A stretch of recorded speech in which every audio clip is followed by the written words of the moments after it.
Pune railway station परिसर 24 तास या ठिकाणी वर्दळ असते। मोठ्या संख्येने या ठिकाणी प्रवासी ये-जा करत असतात। अशा एरियामध्ये, अशा परिसरामध्ये पुणे रेल्वे स्टेशन या परिसरातही मोठ्या प्रमाणात अंमली पदार्थांची विक्री होते। स्टेशन परिसरामध्ये फिरणाऱ्या गर्दुल्ल्यांना चरस, गांजा, एमडी कुणाकडून मिळतात याची सगळी माहिती लोकशाही मराठीकडे आहे। रेल्वे स्टेशन परिसरामध्ये ड्रग्ज पेडलर कोण आहेत हे सगळ्यांना माहिती असताना सुद्धा पोलिसांना पेडलर कसे दिसत नाही असा सवाल या निमित्तानं उपस्थित होतोय। आणि पुन्हा एकदा जाऊयात आपले प्रतिनिधी चंद्रशेखर भांगे यांच्याकडे। चंद्रशेखर, पुणे स्टेशनचा एरिया ज्या ठिकाणी मोठ्या प्रमाणामध्ये रेल्वे येत असतात, 24 तास इथं वर्दळ असते, लोक ये-जा करतात, त्या ठिकाणी हे ड्रग्जचे व्यवहार सुरू आहेत, मात्र तरी सुद्धा पोलिसांची नजर कशी काय जात नाही असा सवाल आहे। नक्कीच खरा त्या ठिकाणी सर्वाधिक शहरातील गर्दुले जे आहेत त्या पुणे रेल्वे स्टेशनवरती आपल्याला त्या ठिकाणी पाहायला मिळतील। कारण पुणे रेल्वे स्थानकावरती वेगवेगळ्या राज्यातून जे प्रवासी येत असतात, अनेक प्रवासी त्या रेल्वे स्टेशनवरतीच आपला निवारा जो आहे तो केलेला आहे।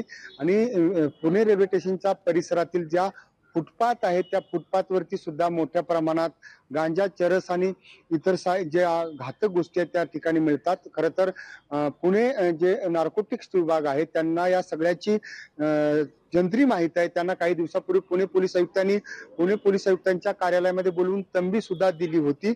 सगळे जे पेडलर आहेत, सगळे जे यातले मुख्य जे आरोपी आहेत, त्यात हा व्यवसाय करणारे जे यातले प्रमुख जे आहेत त्या सर्वांना पुणे पोलीस आयुक्तांनी बोलवून तंबी दिली होती। त्या तंबीनंतर सुद्धा शहरामधल्या वेगवेगळ्या भागामध्ये हे सगळं प्रकार जो आहे तो हा अवैधचा तो राजरोसपणे सुरू आहे। फरा निश्चितच चंद्रशेखर, राजरोसपणे हे सगळे व्यवहार केले जात आहेत, खरेदी विक्री सुरू आहे, सगळं काही अतिशय सिस्टमॅटिक पद्धतीने सुरू आहे, मात्र त्यांना पकडलं जात नाहीये, त्यामुळे अनेक प्रश्न या ठिकाणी उपस्थित होत आहेत। चंद्रशेखर, धन्यवाद तुम्ही दिलेल्या या सविस्तर माहितीसाठी। मात्र एक गोष्ट विचार करण्यासारखी आहे ती म्हणजे पुणे ही महाराष्ट्राची सांस्कृतिक राजधानी आहे, शिक्षणाचा हब आहे आणि अशा ठिकाणी राज्यभरातले विद्यार्थी येत असतात आणि त्याचबरोबर देशभरातले विदेशातले लोक सुद्धा तरुण या ठिकाणी येतात। ही दृश्य आपण बघू शकतोय लोकशाही मराठीच्या हाती इकडची सगळी कुंडली लागलेली आहे। त्याच्यामध्ये कोरेगाव पार्कचा साऊथ मेन रोड असेल किंवा एसटी रोड आहे, कॅम्प परिसरातला झोपडपट्टी, रामटेकडी झोपडपट्टीचा एरिया आहे, त्याचबरोबर पुणे रेल्वे स्टेशन ज्या ठिकाणी आपल्या राज्यातला व्यक्ती एकदा तरी गेलेला असेल, पुण्याला गेला असेल तर पुणे रेल्वे स्टेशनवरूनच तो शहरामध्ये जाणार, तो एरिया असेल किंवा खडकी रेल्वे स्टेशनचा एरिया असेल, त्याचबरोबर पाटील इस्टेट झोपडपट्टी, शिवाजीनगरचा हा एरिया, या ठिकाणी कशा पद्धतीने सहज ड्रग्ज उपलब्ध होत आहे त्याचा काळा चिठ्ठा, कच्चा चिठ्ठा लोकशाही मराठीच्या हाती लागलेला आहे। याची सगळी कुंडली लोकशाही मराठीच्या हाती लागली आहे, मात्र पोलीस तिथपर्यंत अजूनपर्यंत का पोहोचले नाही, कसे काय पोहोचले नाही, त्यांच्यापर्यंत याची इन्फॉर्मेशन नाहीये का, याची माहिती त्यांच्यापर्यंत पोहोचलेली नाही का, असा सवाल या ठिकाणी उपस्थित होतोय।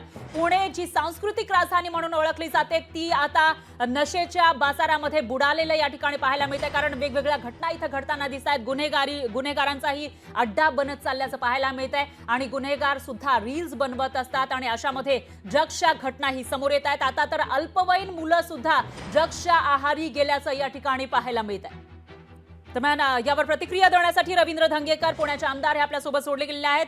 धंगेकरजी, लोकशाही मराठीच्या हाती जे काही ड्रग्जचा धंदा पुण्यामध्ये सुरू आहे त्याची कुंडली लागलेली आहे आणि तुम्ही बघितलं असेल तर कोणकोणत्या एरियामध्ये कशा पद्धतीने व्यवहार होतात हे सगळं आमच्यापर्यंत पोहोचलंय, मात्र पोलिसांपर्यंत हे पोहोचत नाही का, असा सवाल आहे। तुमची काय प्रतिक्रिया?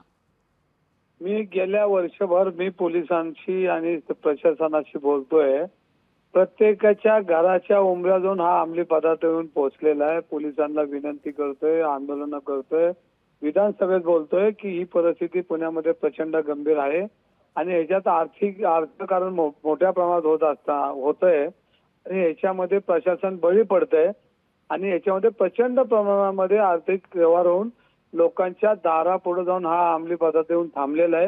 हे पोलिसांना वारंवार मी माहिती देतोय किंवा सांगतोय। कालच मी एका बाईटमध्ये असं म्हटलं की पोतभर अंमली पदार्थ मी आणून कोणत्याच अधिकाऱ्यांना पाहिजे त्यांना सांगा, मी नेऊन देतो। इतका प्रचंड प्रमाणामध्ये आर्थिक व्यवहार होतात आणि याला सर्वस्वी जबाबदारी पोलीस खात्याच्या प्रत्येक पोलीस ठाण्याच्या अधिकाऱ्याला सगळ्या गोष्टी माहिती आहेत। त्यांना विचारल्याशिवाय कुठलाही धंदा चालू होत नाही, ही वस्तुस्थिती आहे। पहिलं पोलीस खात्याला म्हणजे तुम्हाला असं म्हणायचंय की या सगळ्यामध्ये पैसे घेतले जातात असा आरोप तुम्ही करताय? कुठल्याही पोलीस स्टेशनच्या हद्दीमध्ये एक वसुलीवाला असतो आणि हा वसुलीवाला प्रत्येकाचं बरोबर डिलिंग करून अधिकाऱ्याला सगळी माहिती देतो, ते सगळं पाकिट अधिकाऱ्याकडे जातं, अधिकारी कोणते वरच्या लेवल ते पुढे पुढे जात असतं आणि हे सगळं माहिती असतं. म्हणजे धंगेकरजी तुमचं असं म्हणणं आहे की ड्रग्ज ज्याच्यामुळे एक पिढी ड्रग्सच्या आहारी चाललेली आहे, व्यसनाधीन होत चाललेली आहे, त्या ड्रग्जसाठी पुणे पोलीस पैसे घेत आहेत? 100% पैसे तेच घेत नाहीत, तर राज्य गुन्हा आपलं राज्य उत्पादन खात्याचे सगळे अधिकारी आणि त्याच्या खात्याचे मंत्री हे सगळेच पैसे घेतल्याशिवाय असे धंदे चालत नाहीत. पण आणि धंगेकरजी सगळं तुम्ही त्यांना माहिती आहे. गंभीर स्वरूपाचे आरोप करताय. आरोप नाही वस्तुस्थिती, आरोप नाही वस्तुस्थिती. हे पैसे घेतात आणि आमची तरुणाई बर्बाद करण्याचं काम ह्या भ्रष्ट अधिकारी, भ्रष्ट मंत्री आणि भ्रष्ट सरकार करत आहे.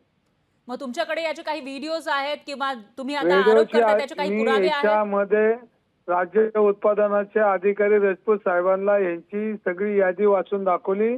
या यादीमध्ये त्यांना कसे कसे पैसे कोण कोण आणतं हे सांगितलं आणि तेच पैसे मंत्र्याच्या घरामध्ये पोहोचतात. ही वस्तुस्थिती खरी आहे. आता तुम्हाला आज जे आपल्याला जो व्हिडिओ मिळतात, काही ठिकाणी माहिती धंगेकरजी मिळते. तुमच्याकडे जर पुरावे आहेत याचे तर तुम्ही लोकशाही मराठीकडे द्या. आम्ही या सगळ्यांना उघडे पाडू, कारण आम्ही ही सगळी कुंडली समोर आणलेली आहे. आणि तुम्ही म्हणताय की पोलीस याच्यासाठी पैसे घेतात, कारण ज्या ड्रग्समुळे एक तरुणाई बर्बाद होतीये त्या ड्रग्ससाठी पोलीस काही थोड्याफार पैशांसाठी लोकांचं आयुष्य बर्बाद करतायत. त्याच्यामुळे त्यांचे काही पुरावे असतील तर लोकशाही मराठीकडे द्या. तुमचे प्रतिनिधी माझ्याबरोबर द्या. त्यांना पुण्यामध्ये 2 पोती गांजा एका दिवसात जमा करून देतो. माझ्यावर पाठवा. आम्ही देणार. तुमचा प्रतिनिधी द्या. मी गांजा 2 पोती आमचे आणून प्रतिनिधी देतो. तुमच्या सोबत असतील. तुम्ही आम्हाला याचे पुरावे द्या.